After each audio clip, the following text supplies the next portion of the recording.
Elle court dans les rangs des climatologues qui ne sont pas d'accord avec vous. Vous êtes sous l'influence des lobbies pétroliers. C'est vrai ou pas?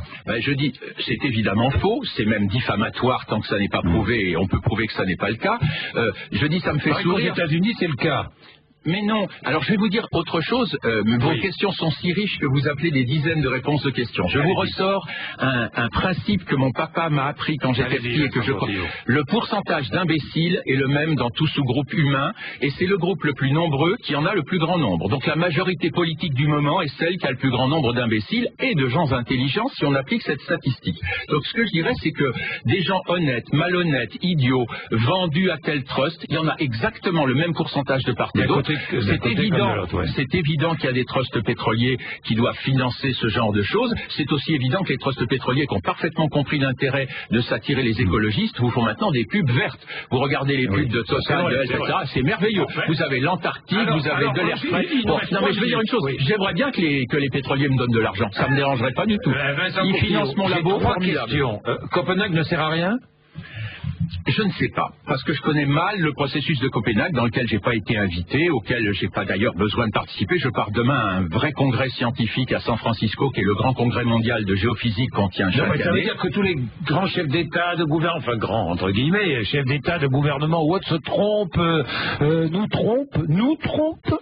Alors, c'est pas la même chose. Se trompe et nous trompe. Nous trompe, ça voudrait dire qu'ils se trompent et qu'ils savent qu'ils se trompent et que c'est pas vrai. Je pose la question. Eh bien, je pense toujours, deuxième principe fondamental, que quand vous vous demandez si quelqu'un n'est pas très intelligent ou s'il a comploté, souvent les gens pensent qu'il a comploté. Dans la réalité, la plupart du temps, c'est qu'il n'est pas très intelligent. Ce que je veux dire, c'est qu'il n'y a pas de complot derrière, ou en tout cas, il y a très peu de complot. Je pense que la plupart des chefs d'État qui vont là-bas ont été convaincus par leurs conseillers de la réalité de la vision du GIEC. Ils sont pas très intelligents, quoi. Non, mais non. Alors, je vais vous dire autre chose. C'est pas une question d'intelligence, c'est hélas comme c'est hélas. Pourquoi hélas? C'est comme ça que ça marche la science.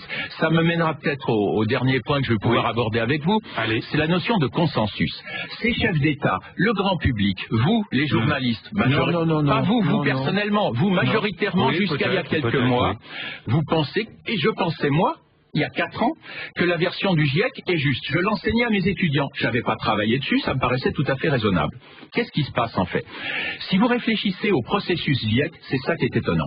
C'est la première fois qu'on cherche une vérité scientifique en mettant sur pied un groupe de plusieurs centaines de chercheurs sous l'égide de l'ONU, habilités par les gouvernements et dont le rapport final doit être validé par les gouvernements avant de pouvoir sortir. C'est un processus très étrange, très intéressant, jamais appliqué auparavant. J'ai réfléchi avec d'autres collègues que si on l'avait appliqué à toutes les grandes découvertes du XXe siècle, la mécanique quantique, la relativité générale, la découverte de votre code génétique, la dérive des continents, eh bien, appliquer un GIEC à ces problèmes n'aurait donné la vérité que de 10 à 60 ans plus tard.